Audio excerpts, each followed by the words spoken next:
वैशाली जिला के डीएम साहब यशपाल मीणा जी पहचान रही आदमी को। कहे कि आप जिस कुर्सी पर बैठे हैं ये कोई राजा का कुर्सी नहीं है, नौकर का कुर्सी है। जनता का नौकर हैं आप। 100 रुपया वाला शर्ट में आए हैं, ना पहचानिएगा ना। कहे कि मुखिया कहलाने के लिए ओकरा पास होना चाहिए खादी वाला पैजामा कुर्ता। वैशाली जिला के डीएम साहब यशपाल मीणा जी पहचान रही आदमी को। 200 रुपया वाला शर्ट में आए हैं, ना पहचानिएगा ना। कहे कि मुखिया कहलाने के लिए ओकरा पास होना चाहिए खादी वाला पैजामा कुर्ता, ऊपर से बंडी, माथा पर टोपी, तब पहचानिएगा ना। चलिए आप तो हमको नहीं पहचान रहे थे, लेकिन पहला वीडियो से अब पूरा देश आपको पहचानने लगा है। ये दूसरा वीडियो है और इस वीडियो में मैं इस देश के जनता को बताना चाहता हूं और जितने भी अधिकारी हैं और सरकार में बैठे लोग, देखिएगा हम आपको बताते हैं कि कैसे 71 लाख रुपया भ्रष्टाचारियों के भेंट चढ़ा। अब विपिन सर ने किया डीएम का एक्सपोज, सबूत के साथ आए हैं, ऐसे नहीं आए हैं। आइए उससे पहले हम आपको बता दें कि हमरा करे के क्यों जरूरी पड़ा। हमको लगा कि पैजामा कुर्ता नहीं पहन के आए ना डीएम साहब के दफ्तर में, इसीलिए पहचानने से इनकार कर दिए। दोस्तों अगर आपने वीडियो सुबह वाली नहीं देखा है तो अभी मैं बता दूं, कल मैं डीएम साहब के कार्यालय में गया था। क्यों? काम आ गया था। मैं एक जनप्रतिनिधि हूं, मुखिया हूं, लोगों ने मुझे वोट देकर चुना है, जिम्मेदारी दिया है कि इस पंचायत के अंदर कोई भी समस्या या विकास का कोई काम होगा, आपको आगे रहना होगा। आप आम जनता की आवाज हैं, इसलिए आपको चुनते हैं हम। हुआ यह कि हमारे पंचायत में पंचायत सरकार भवन बनना था। पंचायत सरकार भवन बनना था सरकारी जमीन पर। जब चूंकि सारी रिपोर्ट पहले तैयार होती है कि सरकारी जमीन है कहां, सरकारी जमीन दिया गया सीओ मैडम के द्वारा। उस जमीन में कुछ लोग जो हैं जबरदस्ती कब्जा करके रखे हैं, कब्जा करके रखे थे। सीओ मैडम ने कई बार उसको नोटिस दिया कि भाई आप हटा लीजिए। लोगों ने हटाया। छत की कोई घर नहीं थी, झोपड़ी जबरदस्ती कर रखा है। वो लोग जिसको अलग छत का भी घर है, जिसको सरकार ने अलग से जमीन आवंटित कर रखा है कि बाबू यहां पर तुमको घर बनाना है, तो जहां उनको जमीन दिया गया उसी बगल में रोड पर, वहां नहीं रहेंगे। जहां सरकार की जमीन बचल है उसमें रहते हैं, क्योंकि वहां वाला तो अपना हो ही गया है, सरकार दे दिया है। वहां झोपड़ी गाड़ लेंगे, वहां खेती करेंगे, इसमें झोपड़ी गाड़ लेते हैं। फिर भी इसको खाली करवाया गया। सीओ वीडियो के द्वारा, प्रशासन गई, जिला से भी प्रशासन गई, खाली करवा दिया गया। पर डीएम साहब को फोन आता है ऊपर से एक बहुत बड़े नेता का। आगे के वीडियो में मैं एक्सपोज करूंगा, बताऊंगा, सब लोग को बताऊंगा, क्योंकि उनकी भी पूरी कुंडली हमारे पास है। तो जब उनको फोन आ जाता है तो एक मुखिया साधारण आदमी क्या ठहरा, क्या जरूरत है कि पंचायत सरकार यहां भवन बने? अरे 3 करोड़ हो चाहे 2.5 करोड़ हो या 4 करोड़ हो, कहीं पानी में बहा दो, कहीं भी बना दो, कोई दिक्कत नहीं है। बस बन जाना है, योजना तैयार हो जाना है, जिसको जहां लेना है ले लिया, बात खत्म। इसलिए डीएम साहब ने सीधे फोन घुमाया, एसडीओ साहब को ऑर्डर दिया कि जाइए वहां रोकिए, क्योंकि ऊपर से जो बैठे हैं हमारे सरकार, उनका कॉल आ गया। बस गए एसडीओ साहब, सबको वहां से हटा दिया। उसकी वीडियो है कि प्रशासन ही खाली करवा रहा था। अगर वो गलत था डीएम साहब तो उन सब पर कार्रवाई कीजिए, अगर वो सही था तो आपने काम क्यों रोका? आपके ऊपर कार्रवाई होनी चाहिए। फिर भी मैं सोचा मैं एक जनप्रतिनिधि हूं, मैं इस अपने पंचायत की समस्या को लेकर मुझे पहुंचना चाहिए डीएम कार्यालय में। एक दिन चक्कर लगाया, नहीं मिले, दूसरा दिन चक्कर लगाया, डीएम साहब मिले, लेकिन डीएम साहब तो सारी चीजों से अवगत थे। इन्होंने पहले माइंड सेट कर लिया था कि इस व्यक्ति से बात नहीं करनी है। मैं जैसे ही घुसा, पर्चा लिखाता है पहले, पर्चा में लिखाया नाम विपिन कुमार राय मुखिया, उसके बाद कहां से आए हैं, ग्राम पंचायत राज सलाह, दिया गया पर्चा, फिर भी हम अंदर जाते हैं और अंदर मेरे बैठने से पहले डीएम साहब तो आराम से बैठे हुए थे, ठाट से वो जनता के टैक्स के पैसा से जो कुर्सी मिला हुआ है पीछे आराम से तौलिया लगा के दिखाते हैं। आराम से डीएम साहब यहां बैठे होते। यही पंचायत सरकार भवन बनना था, क्योंकि पंचायत के विकास के लिए बहुत जरूरी है। हमारे पंचायत से प्रखंड बहुत दूर है, जाने की कनेक्टिविटी अच्छी नहीं है। बरसात के टाइम में, बाढ़ के टाइम में ऐसे भी रास्ता बाधित होता है, ना तो उधर कोई वाहन ऐसी चलती है पैसेंजर गाड़ी जिससे लोग जाए। जिनके पास मोटरसाइकिल कार है वो तो चले जाते हैं, लेकिन जो 90% आम लोग हैं बड़ी मेहनत से जाते हैं। तो पंचायत सरकार भवन मेरा सपना कि बन जाए मेरे पंचायत में, इसकी तैयारी थी। डीएम साहब के पास हम लेके गए कि भाई काम क्यों रुक गया। डीएम साहब पहले से तैयार थे। जैसे ही हम घुसे से डीएम साहब कहा, कौन है तू, तुम कौन है? मैंने डीएम साहब को बोला कि मैं पंचायत का मुखिया हूं, सलाह पंचायत का मुखिया विपिन कुमार। तू ही मुखिया है? अरे वहां तो लोग विरोध कर रहा है। कैसा तुम आदमी है? कैसा जगह बता दिया जहां आदमी विरोध करता है? अरे डीएम साहब, अगर कोई विरोध करता है तो आप ये पता लगाते ना, अपने सीईओ मैडम से पूछते कि जो व्यक्ति विरोध कर रहा है वो उसका जमीन है कि नहीं। डीएम साहब हम क्या कहते हैं, जाओ तुम वहां से खाली करवाओ, निकालो इसको, बाहर करो। लेकिन मैं फिर से उस सभी जवान को सैल्यूट करता हूं कि डीएम के 3 बार आदेश करने के बाद भी हमें किसी ने हाथ नहीं लगाया, क्योंकि उनको भी पता था कि विपिन सर जब आते हैं जायज मांग करते हैं। शायद डीएम साहब नहीं जानते थे, इन्होंने समझा ऐसे ही इतनी कम उम्र के वो लड़का आ गया होगा। अरे डीएम साहब, हम तो हवाई चप्पल में भी रहते हैं, गरीब का बेटा है, जानते उस दर्द को।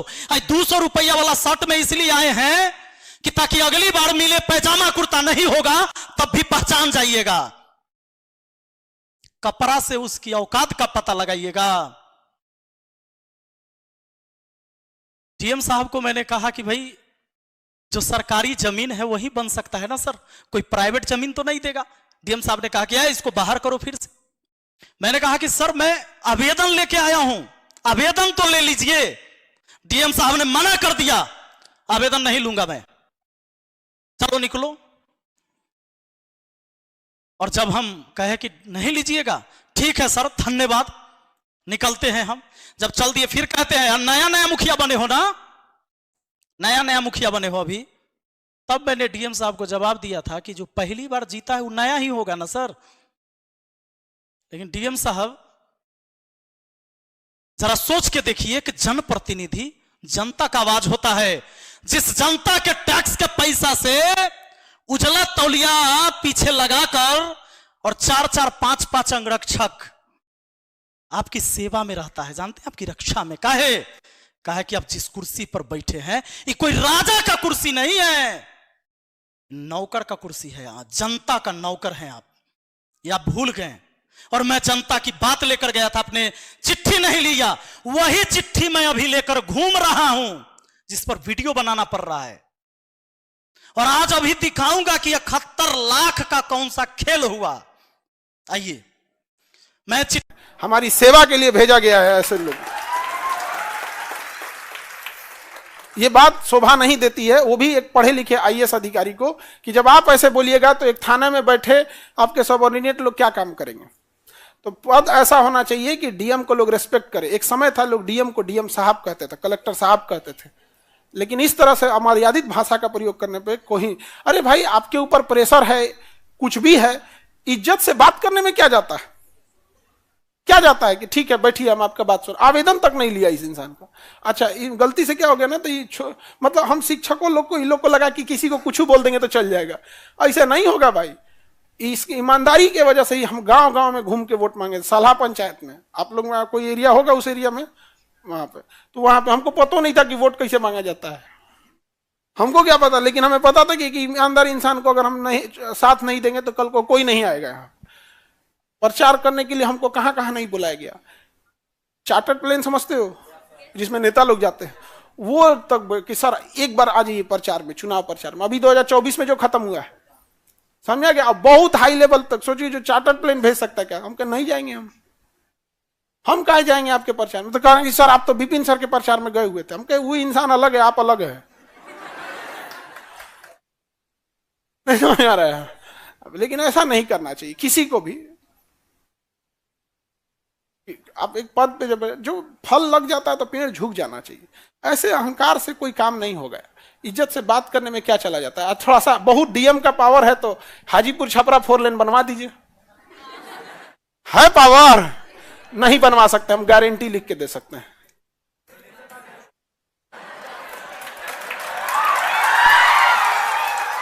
नहीं बना सकते हैं, समझा गया? नहीं बना सकते हैं। हाजीपुर छपरा 4 लेन से पहले, हालांकि अब इनका कौन जो होली बाद इनका ट्रांसफर हो जाएगा, या तो समस्तीपुर भेजा जाए तो खगड़िया भेजा जाएगा। अब बेचारा समस्तीपुर वाला समझे अपन नसीब, अब खगड़िया वाला समझे अपन नसीब। आप में समस्तीपुर वाले कितने हैं? ले भाई साहब, चाहिए आप लोग को खगड़िया वाले लोग?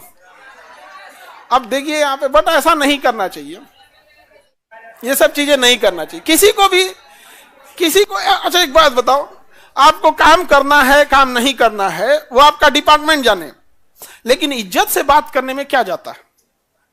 और जैसा विपिन सर बता रहे थे कि इनको ने बोला इसको बाहर निकालो, इसको बाहर निकालो, लेकिन ये भूल गए कि इनके कर्मचारी जो इनके यहाँ काम करने वाले लोग हैं, जो इनकी सुरक्षा दे रहे हैं, वो हम ही जैसे शिक्षकों से पढ़े हुए हैं। कोई फर्जी विद्यार्थी नहीं है और ना ही वो लोग घूस दे के नौकरी लिए हैं। अब इनका हमको पता नहीं, तो हमें नहीं पता तो हम क्या लिए बोले हैं। तो 3 बार से इनको बोले वो कि इनको बाहर करो, बाहर करो, बाहर करो, लेकिन वो एक बार भी कोई सिपाही हाथ नहीं लगाया, क्योंकि सिपाही को भी पता था कि इंसान ईमानदारी से काम कर रहा है। तो यदि कोई इंसान ईमानदारी से लड़ रहा है, हम लोग चुप बैठे रहेंगे, तो ऐसे लोगों का हौसला या ऐसे लोग और भी बुरा बर्ताव करने लग जाएंगे। इनके यहाँ हाई टेंशन लाइट की वजह से कई कावड़िए जा रहे थे बोलबम हमारे यहाँ जल चढ़ाने के लिए, हाई टेंशन लाइट से वजह करंट लगने से मर गया, दर्जनों लोग मर गए वहां पर। तो कह रहा ऐसी घटना होती रहती। इन लोग के समय इन लोग मरे, इन लोग को क्या ही फर्क पड़ता है? यहाँ पे बस कुर्सी के पीछे सफेद धोती रख देना है, अब बैठ जाना है।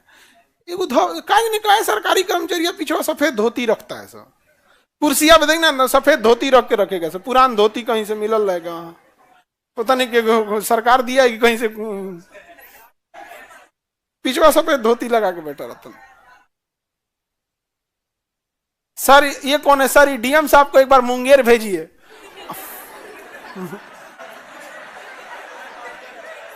भाई ये मुंगेर जाइए, आपको मुंगेर बुला रहा है।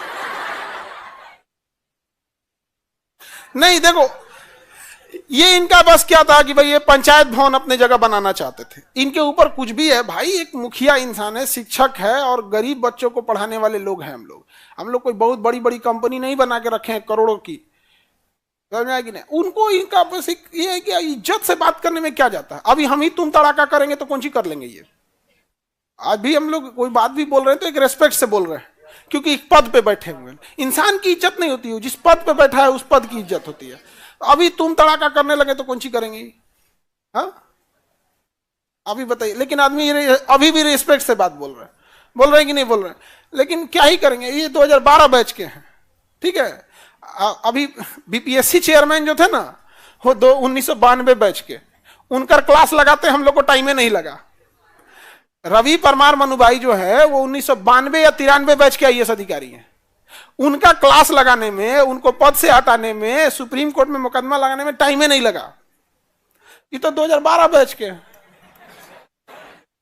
गलत चीज नहीं बोलना चाहिए। अभी भी देखो हम क्या कर रहे हैं, भाषा की मर्यादा, आपको काम करना है काम नहीं किया, हमको इनके पर्सनल जीवन से क्या मतलब है। लेकिन इन्होंने जो काम किया वो ऐसा शोभनीय काम नहीं है, गलत काम है यहाँ पर, और इसको अब सारे लोग आवाज उठाएंगे, इसलिए ताकि सब लोग को समझ में आए कि वो जमाना चला गया कि आप अंग्रेजों के कलेक्टर नहीं रह गए हैं, आप बाबा साहब भीमराव अंबेडकर के बनाए गए संविधान के कलेक्टर हैं। आपको जिला संभालने के लिए दिया जाता है, आप जिला संभालिए, एक कस्टोडियन बन के उस जिला को संभालिए, आप जिला को मालिक मत समझिए यहाँ पर। क्योंकि जब संविधान स्टार्ट होता है ना, तो उस पर पहला लाइन होता है हम भारत के लोग, यानी इस भारत का मालिक हम भारत के लोग हैं। उसमें ये भी शामिल है, लेकिन इकलौता ये शामिल नहीं है, 140 करोड़ लोग शामिल हैं, तब जाके देश आगे बढ़ेगा। बिहारी को हल्का में ले रहे थे, ये गड़बड़ी है यहाँ पर। बिहार, आपकी नजर में हम बिहारी खराब हैं? हम बिहार इतने ही खराब है? कौन बुला रहा है आपको? You can go, resign. कौन रोका है आपको? और ये सब काम नहीं कीजिए, वरना आपने 1992 बैच वाले से पूछिएगा क्या हाल हो रहा है। अभी वो एगो चाय पीते हैं, फिर कुर्सी पे बैठते हैं, फिर देखो तो कोई और नहीं ने बोला कुछ। ये हाल हो गया, क्या कहेंगे हम?